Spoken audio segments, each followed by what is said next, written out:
I'm here today with Karen Finney, who recently served as Senior Advisor for Communications and Political Outreach and Senior Spokesperson for Hillary Clinton's presidential campaign. She's the first and only African-American spokeswoman of the Democratic National Committee. She has also worked to improve public education through work with the New York City Board of Education and Scholastic, Inc. Karen, thank you so much for being here today. It is great to be with you. I'm glad to answer some questions. Great. So you first got involved in politics because of your interest in improving public education. Mm-hmm. Why are you still interested in and involved in politics today? Because it's like the mafia. Once you're in, you can never get out. No, just kidding. Because I really do believe that politics is a way to affect change, and I do really see it as a way of public service, in part because you can, if you're a policy person, impact policy. If you are working with a candidate, obviously I've tried to work for candidates, or I guess I've always worked for candidates or people that I believe in, and I may not always agree on everything that they're doing, but certainly on the issues that are sort of core to me, where I felt like they were people who were going to make a difference. And I really believe that. I really think you can make a difference, and it's part of why I wanted to come to the Kennedy School, and it's why I've stayed so involved in politics. Great. What have been some of the biggest changes in political communications throughout your career? I think the biggest change is, when I first started, you had, like, when you did the clips, you literally had to cut out the newspaper and tape it to a piece of paper and Xerox copy it, and that was the clips. And now people get electronic clips, and you can, cut and paste so much easier. And just the sheer volume in terms of the number of platforms, social media, how much faster everything moves 24/7. I think one of the disadvantages of that, it's sort of a mixed bag. On the one hand, you can get information in real time as something's happening, but I think sometimes that skews what you then would take a step back and see, well, what actually happened, at the end of the whole thing, what really mattered about what happened in that event. So I would say just the sort of platforms that you have to learn to be able to communicate on. It's not just 3 television networks and a couple of key newspapers and news magazines. It's Snapchat, Facebook, Twitter, and cable TV, and you name it. I'm sure I haven't even thought of it. It probably hasn't even been invented yet. You were the Director of Communications and the spokesperson for the Democratic National Committee for several years. How, if at all, do you think the Democratic Party should change its message moving forward?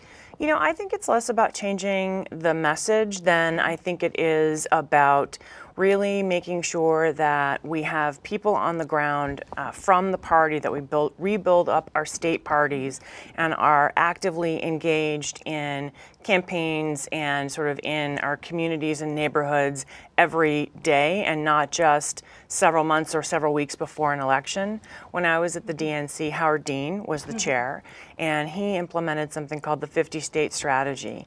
And one of the things that he used to say that I really agree with is that it's a sign of respect to show up and ask people for their vote, even if you know you won't get it, or maybe you won't get it. I think that's really important. The other thing that I think is important is that in too many parts of the country where we've sort of neglected the Democratic Party, the local party, that means that people in that district aren't even hearing our side. They're only hearing one side.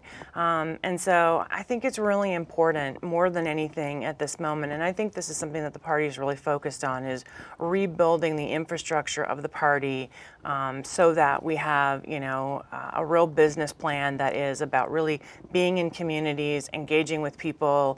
I think that gives you a much better sense of what's going on in the day-to-day of local politics and state politics.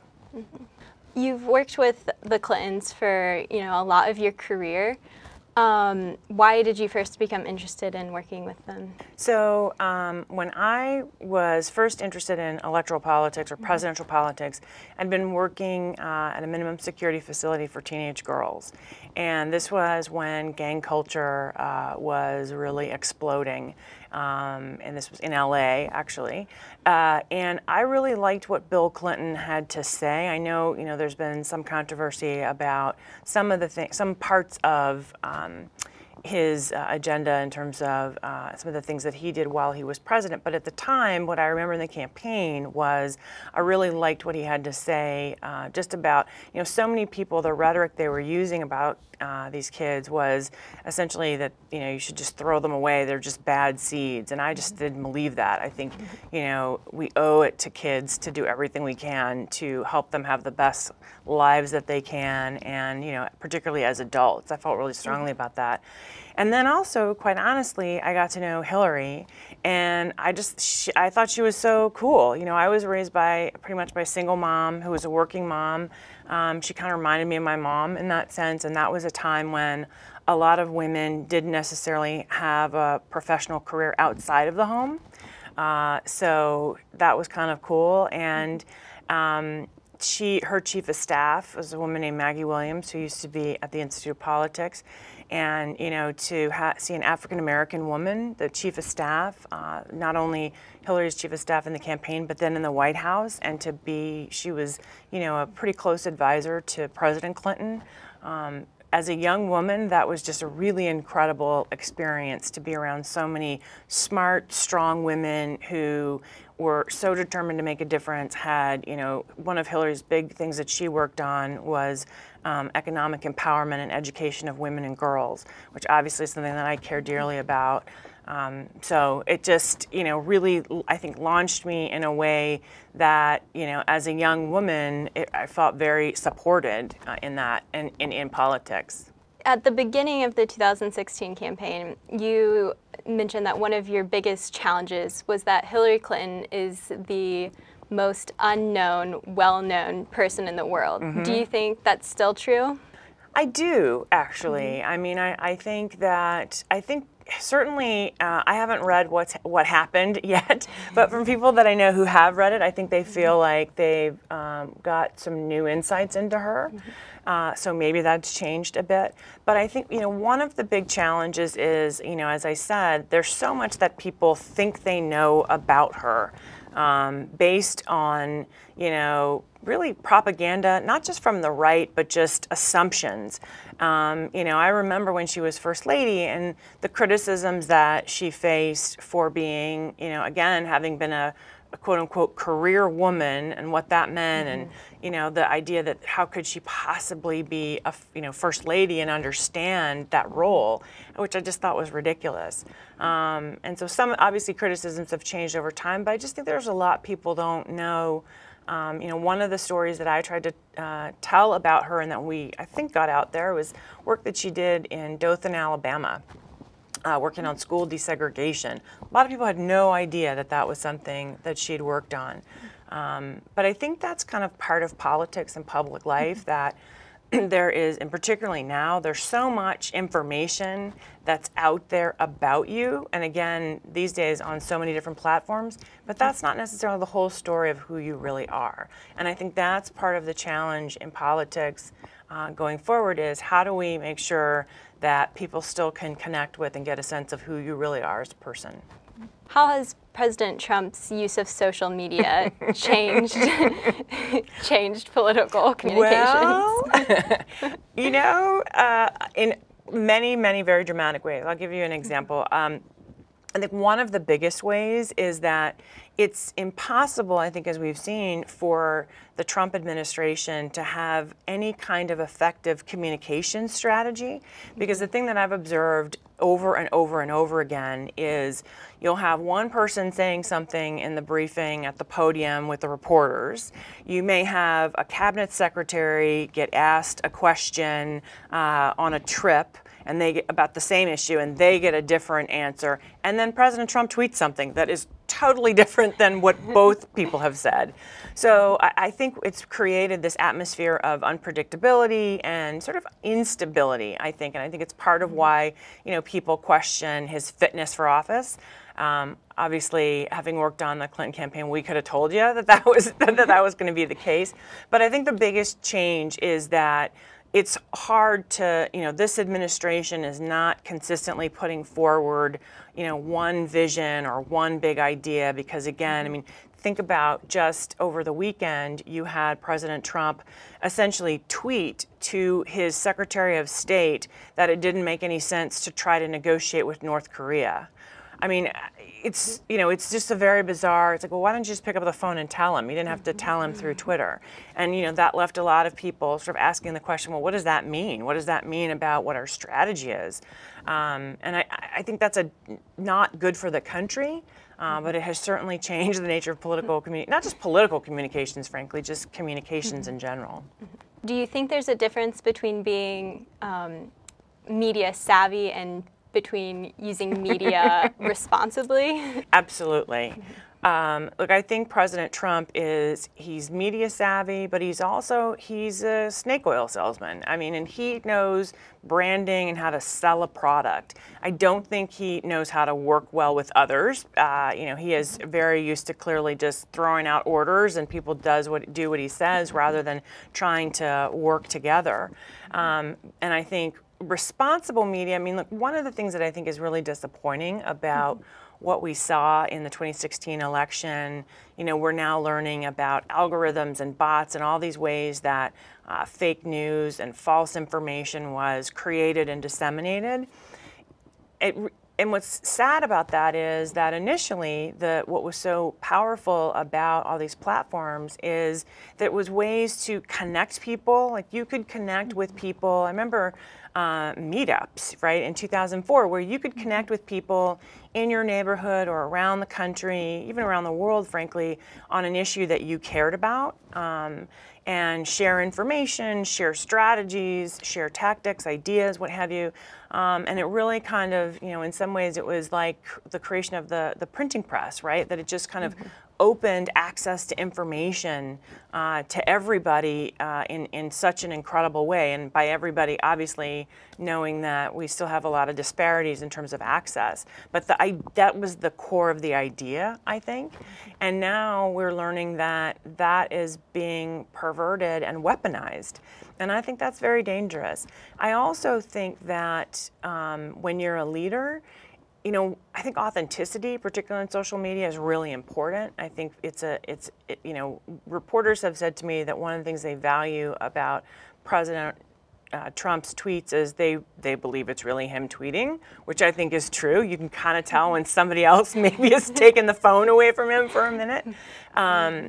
But so I wish, when I think about what would be responsible, I think it's a great thing for leaders to use technology as a way to be more transparent and accountable to people, but not as a weapon, the way that I think Trump does.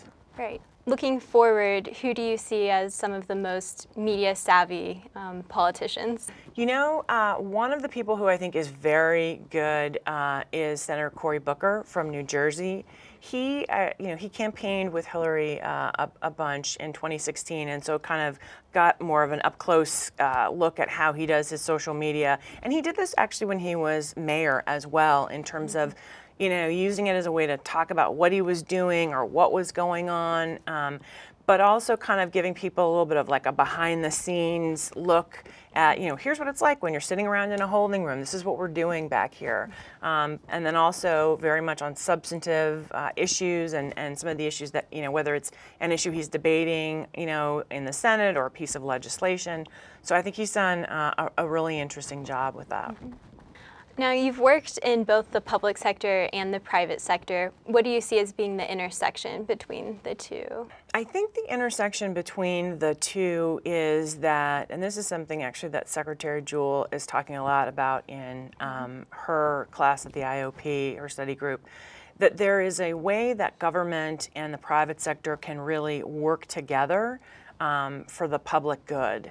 And by that I mean, so in the private sector, I work for a company called Scholastic. And it was a very mission-driven company. They have an educational publishing division and a very close relationship with teachers and really trying to help teachers and create materials that are consistent with what teachers really need and what teachers are saying students really need, and really trying to come up with different ways to how do you use technology to better, customize, an educational experience for a child. So, and and as part of some of that, you can, and they in some of the development of that, you can work with government and better understand, okay, what is, where is the policy shift going in terms of this priority, so that we can, again, create a product that we think is, socially responsible, but that also is going to help kids meet the standards that we're being told are, the standards they're going to need to meet. I think there are a whole host of other ways in terms of, particularly around sustainability, that we could be doing a much better job on, and in thinking about, and obviously some corporations do this and some don't, but really viewing customers as partners and not just as ways to make money, and really viewing also employees as an important part of the process of either creating a product or delivering a service. And what are your career plans looking forward? What? Oh my gosh, I don't know. I'm really loving being here at Harvard. I'm really enjoying the students.